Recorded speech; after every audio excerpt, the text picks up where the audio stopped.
Da-na-na, da-na-na, da-na-na, Depot Devoid. da-na-na, Depot Devoid! da-na-na, Depot da-na-na. Devoid. Okay, there we go. Now I have the power. But I can deny it. I have the power.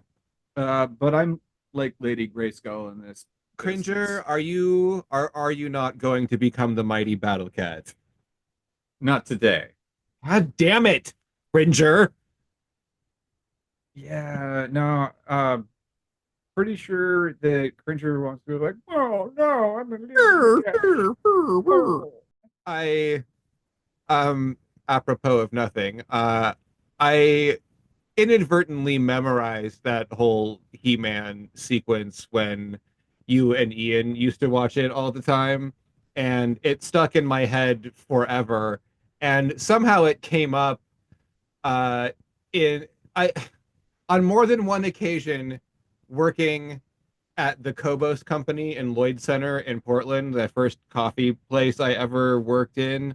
Um, I had occasion to stand on the counter in a store that was empty of customers and perform the entire He-Man sequence for my coworkers.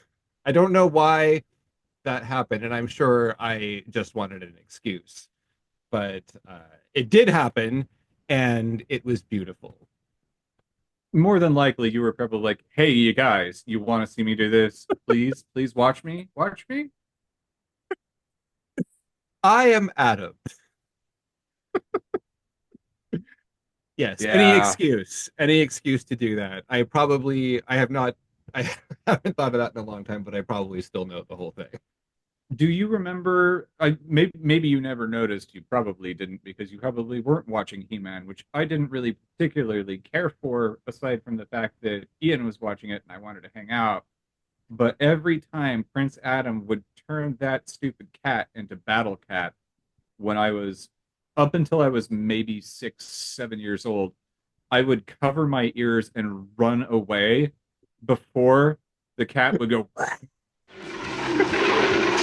Terrified me so much as a child. I that was also during the Huh. time frame that I was also scared of air brakes on school buses.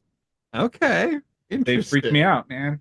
I mean, that's scarier than Cringer and Battle Cat, I would argue. But Nah. interesting. And also, uh, here's a unknown fact to anybody other than me. It's not Cringer in my head. It's always and will always be Scrimgeour. Scrimgeour.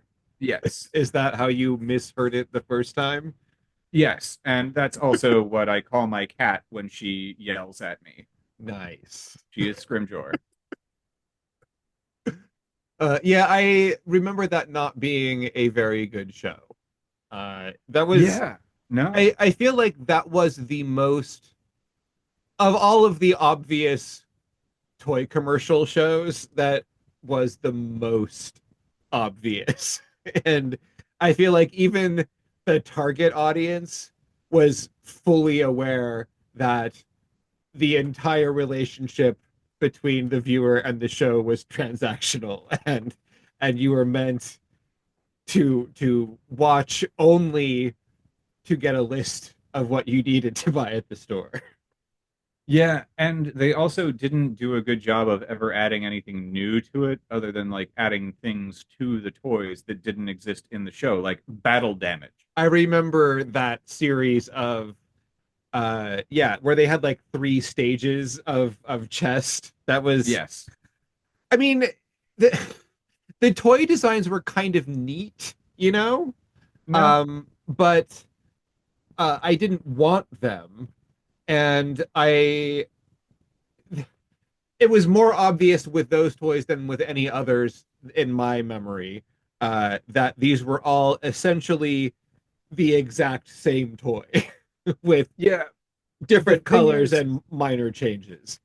they were bad enough that what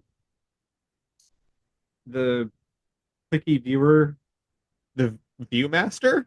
yeah, they were bad enough that they would sell Viewmaster discs as a thing. Oh, yeah. They were so uninterestingly uninnovative that you could buy Viewmaster discs where you would put that little circle with like the negatives in it and click buy while staring at a fucking lamp and be able to look at half-assed but not really 3D because they didn't even try to do the 3D like other people did. It was just you clicked at it and you're looking at two binocular pictures on the thing. It's like, oh yeah, I saw that still when I watched that. Yeah, yeah, pretty good. Our parents, in fact, bought us some of Yeah, that was not those, or maybe some other person, but we had some. that was not a toy obsession that I really participated in, but I do remember a couple of No, those hanging around the house. yeah, it was a thing. I Uh, appreciated the only time that I ever actually thought it was kind of interesting was when I realized that somebody in our family had actually bought us Viewmaster discs with family pictures. huh. That was funny. I did enjoy my old Viewmaster. That was kind of a that was sort of fun tech for a child back in the day. Yeah, not so much the He-Man. But around the same time period is what we're actually here to talk about. So hey, this is Depot Devoid, and we are here to talk about the Complete Al. And I am Which Matt Al? Fagan, Is it the complete one, Ted. The complete Al. the one that's not missing a finger. Not any of the miscellaneous, not quite fully assembled Als. The complete one. But Matt, Um, I have to mention that he's not complete by the end of the movie. we are talking about the complete Al who was fully complete at the end of the complete Al in 1985, which is when this came out. We are not talking about Weird, the Al Yankovic story, which is also awesome and which I also watched this afternoon while I was painting. Uh, we're talking about the complete Al. I, Matt Fagan, was once a member of the Weird Al Yankovic fan club, the close personal friends of Al. And as a close personal friend of Al, I have a lot of nostalgic memories invested in my viewing of the complete Al. What about you? It's been so long since I've seen this. I think that I was 9 years old the last time I saw it. Um, I forgot that Al TV might have actually spawned from this movie. I thought that that was a thing that happened at some other point that was separate from it. This incorporates footage from the first three LTV events. Um, which, yeah, those happened periodically. I don't know for how long. I assume they're not happening now, but I mean, who watches MTV? Does it exist? I think it still exists in some form. This was during a time that MTV actually kind of mattered and could make or break careers. And Al was rightfully so embraced the way he has been throughout his career and his meteoric rise to fame, all of which is deserved, and more, Ted, and more. We should all be giving Weird Al even more of our love and devotion. How many concerts of Weird Al have you been to? Zero. I don't Loser. I don't I've really been to go two. I don't really go to places that have people and sounds. Not really my thing. Uh, if Okay. I were to go to a concert, I would love for it to be a Weird Al concert. I feel like that would probably be a crowd I could stand to the extent that I can stand them at all. I believe when I was 7 years old was the first one I went to at the Josephine or Jackson County Fair. Our dad and our stepmother brought Ian, me, and our two stepbrothers there, and it was great. And at one point, while singing I'd burn down the malt shop. One more minute. One more minute with you. While singing One More Minute with You, Al was walking briefly through the front of the crowd, and he pulled off a scarf and he threw it, and it was coming right at me. And some significantly larger old fat fuck pushed me down and pulled it away from me. No. I had the scarf. And But that no. guy's probably dead of a heart attack and didn't even get buried with it.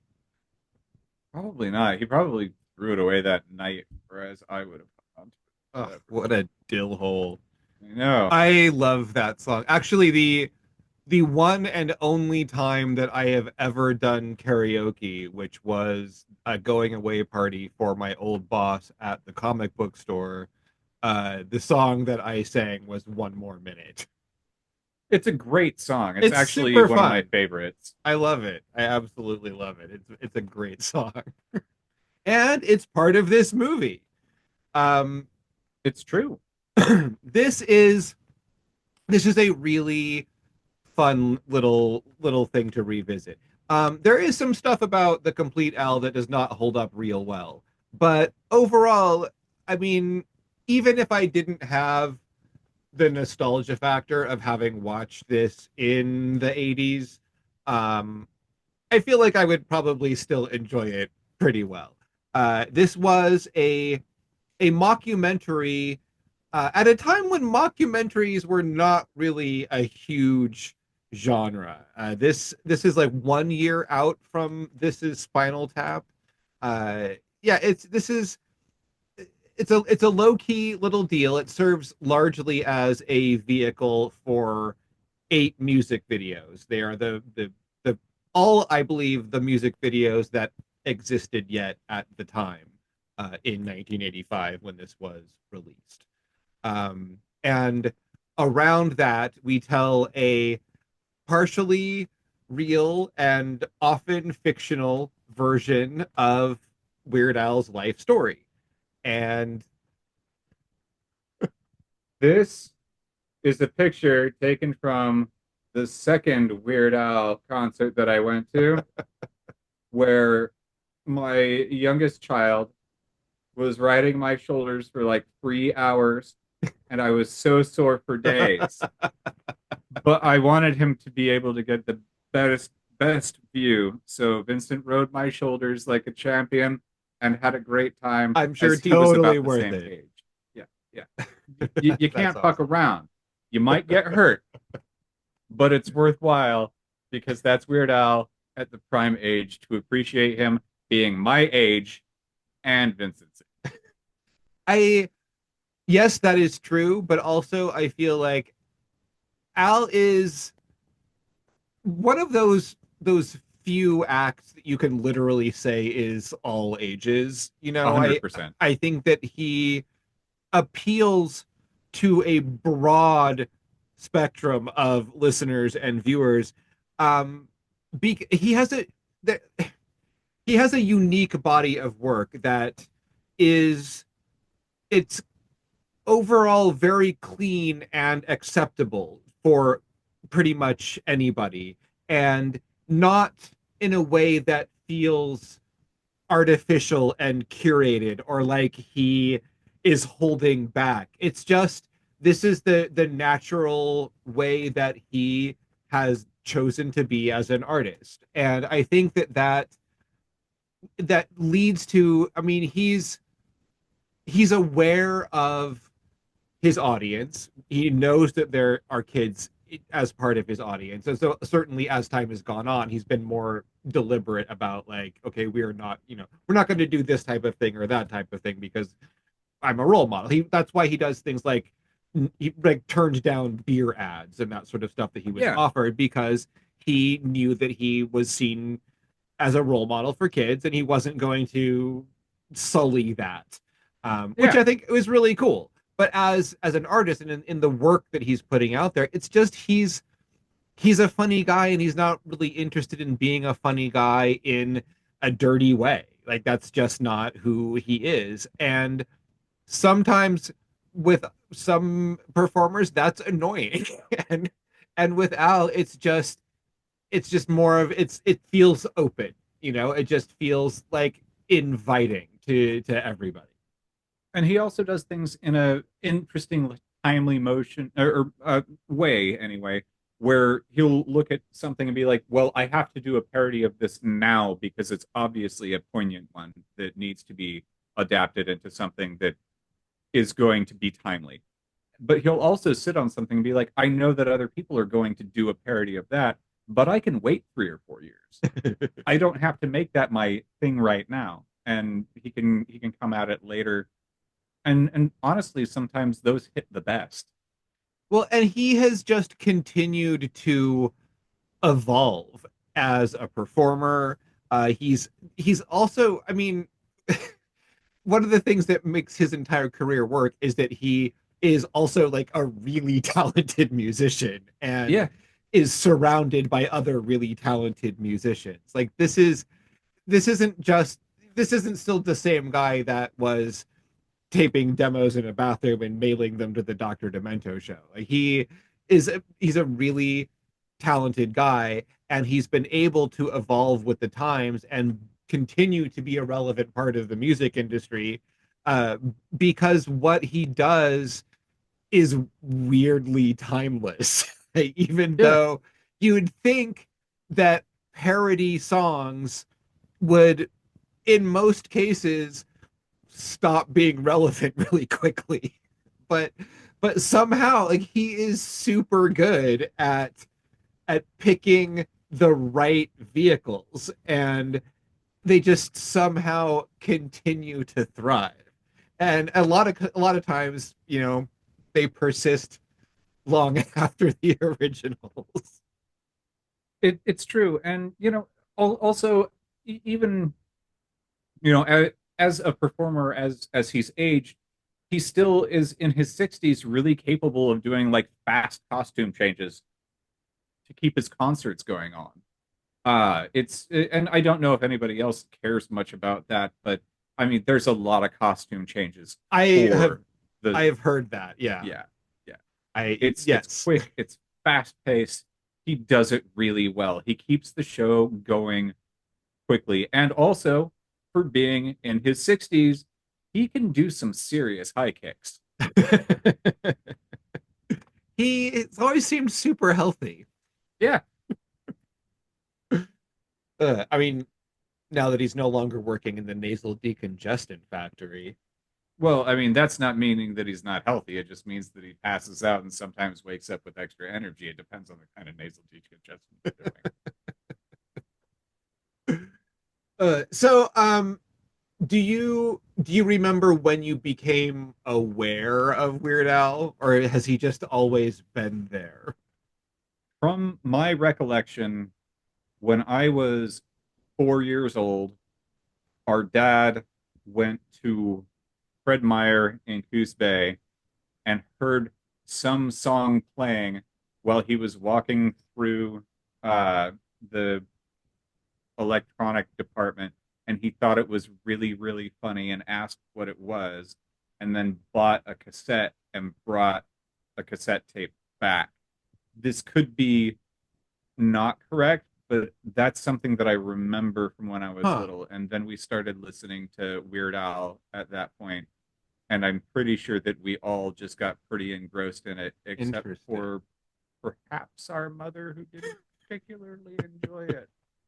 But I could be wrong. And Dad just thought that it was cute and funny, and uh, also, yeah, he wasn't there for all of our ridiculous antics and listening to too many things on repeat all the time, because there was work and also the wood shop that he was Right, yes, which not, saved him from some of that. yeah, I not suffering us repeatedly listening to and then singing our own versions of it while not listening to it. Indeed. I remember I used to occasionally watch MTV, and I remember being aware of who Weird Al was sort of visually because I would see clips, but I didn't really know what his deal was. Um, I'm trying to remember like exactly when I started actively listening to Weird Al, and I can't pinpoint a moment. I what I do remember is that in for somewhere along the line, Dad was responsible for introducing me to the Dr. Demento radio show. And I don't remember exactly when. I feel like we had moved into town by then, so I must have been like around 12 probably. So I was Um, 4. okay, yeah. And then uh yeah, I started listening to Dr. Demento and generally like taping it off the radio every week and then assembling mixtapes of the things that I liked the best. And that was definitely sort of in tandem with Weird Al listening. At that point, I was also when I had a paper route. And that is why I remember like buying Dare to Be Stupid on vinyl with my own money around that time and being really, really into that album. But like I quickly accumulated Weird Al's entire discography, which at that point was pretty limited and easy for a 12, 13-year old to acquire with paper route money. Makes Uh, sense. yes. But then like right this is when I would have discovered this movie, The Complete Owl, at one of well, it was at most of the video stores in town actually. Um, Coos had a thriving video store market, and There were a lot of them. yes, and yeah, and this was easy to find, and I rented it several times here and there over the years, and deeply appreciated it. Um, and going back to it, it is definitely uh, a little less funny than I remembered.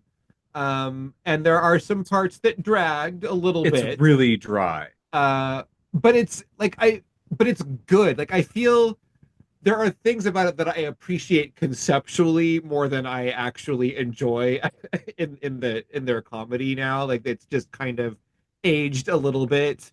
Um, but I think it's a really interesting sort of time capsule of Al's career and of his sense of humor and of them trying to do some more with like the brand really like because this is it's a fake documentary that's also kind of a real documentary. It's called The Complete Al, spelled in the same way as the Complete Beatles documentary. It has a couple of scenes that are direct parodies of scenes that occur in the Complete Beatles. So it's a parody of the form. It's I don't know. I feel like they're really kind of shooting for something special here, and in most cases, it works. And they're also at the same time, and this is why it drags a little bit.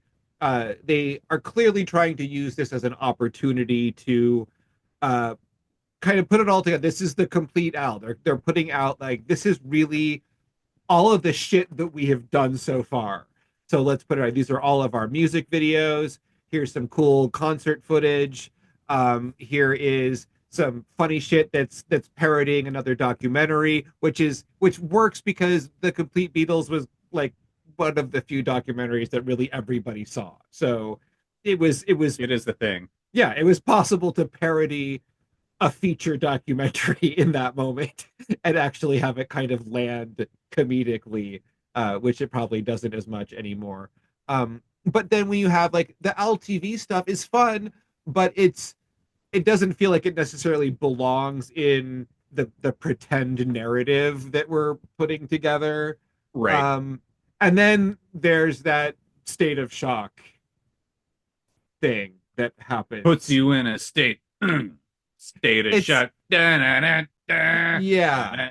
da. See, now I was gonna do that when we came back from our break here in a bit, but I already blew my load on that. But god damn it. I can always cut it out.